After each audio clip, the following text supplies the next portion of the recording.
So believe it or not, we're actually finished most of the JavaScript we'll need for the course. There's one more thing I want to teach you about in a couple weeks called JSON, JavaScript Object Notation. So we'll talk a little bit more about JavaScript objects. And then a little later on, when we get to the 3D shapes, I'll teach you a little more about classes. But for now, we don't really have to worry about them. So we'll go over them when they'll be more fresh. But I'd be remiss if I didn't tell you sort of a little bit more about how HTML and JavaScript interact than just the fact that, well, I can run some JavaScript in HTML. I mean, the reason that JavaScript was developed was so that we can change HTML on the fly. So let me just show you a really simple example of what that might look like. So I'm going to start writing some HTML, which you don't really have to worry about too much, but I'll explain what it is as I go. So there's a tag called button. It makes a button, which is good. So I'll say button type equals button, and I'll say on click equals double me. Okay, so I'm going to make a function called double me. And we'll see that in a second. And in here, I just say the text, what's in the button. Okay, I'm also going to make another tag called a div tag, id equals, and I have to get an ID. I'll say my num. Okay, so div turns out is just a container. And I'll just start my number off as 1. Okay, just to keep it all in one place for now so we can see it, everything, I'm just going to do an inline script tag here. So I'm going to start writing some JavaScript. So let's say I have a number and I want to continuously double it. This is like that fable about the grain of rice that the king says. He says, I can either give you to this community leader. He says, I can either give your community a grain of rice today and double that tomorrow and double that the next day and double that the next day, or I'll just give you like 30 tons of rice now. And the smart thing to do is actually to wait a week or two and take the rice that's doubling. Okay, anyway, that was my crappy version of that parable. Okay, but anyway, so that's what this is going to do. Every time I hit the button, it's going to double the number. That's my intention.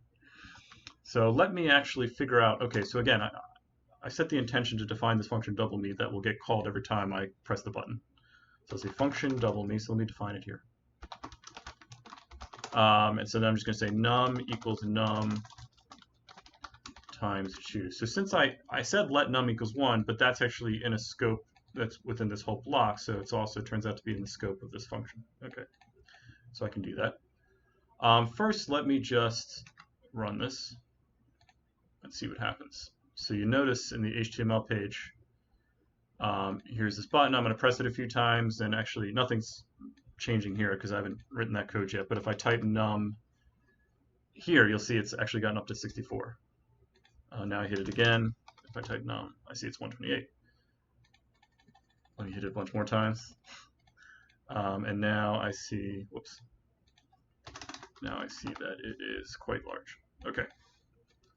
But let's update it here because I don't want to ask my user to go into the console to see my answer. I want to actually display it for them. So actually, let me surround this with a tag called h1. That just makes it a little bigger.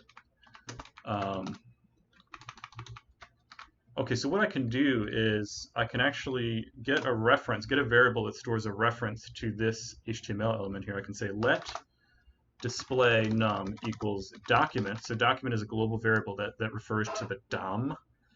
It's called document object model of the page. So it's actually a tree of HTML elements that are all in each other. So document is like the root of that. It's the root of the body. So document.get element by ID my num. So then I use the name that's there. And actually, I'm just going to run this. I'm not going to use it yet. I just want to show you if I go in here and then type display num, I can see there it is. And if I'm not sure what to do with it, I can hit a dot and I can see all the options that I can do. So I can append child, that means I can add something to it. I can actually put another HTML element in it. There's all sorts of stuff. There's callback functions, like if somebody drags in this thing, their mouse. If somebody clicks in it, all sorts of stuff you can do. But actually, the only thing we're going to worry about right now is this one right here called inner HTML. So if I say display num that inner HTML is equal to hello everyone, so if I say it's a string, okay, see how I changed that? So inner HTML is a property of every HTML tag, and the ones that are responsible for that are containers or otherwise display things, you'll actually see that text. So I can then just say display num dot inner HTML is equal to num. Okay, so that's going to set it, the inner HTML, just to be whatever number it is at this point. So I saved it. Now I'm going to go back, and now you see there it is. Oh boy, that's very exciting. But this is really powerful because now you can start to react to things that the user is doing on the web page. You can change colors. You can bring up new pages that weren't there before. So it allows for this dynamic content, which is very nice. But anyway, thank you for watching this. I don't actually have an exercise on this because every time I give you an assignment, I'm already going to create the HTML and the DOM and the interaction for you. But I just wanted to point this out in case you were interested. This is where JavaScript becomes very powerful. And you might want to look just out of curiosity at the assignments that I designed and see how I'm doing all this stuff. I actually end up doing some pretty crazy stuff at the end of the day, especially when we get to the ray tracer. All right, so that's it for this module. The next module, we'll get into some math. Before that, we'll just practice a little bit with JavaScript on Wednesday, and then I'll have a module that I want you to do before class on Friday on introduction to vectors. Okay, so thank you for going through this. Great job. We'll talk more soon.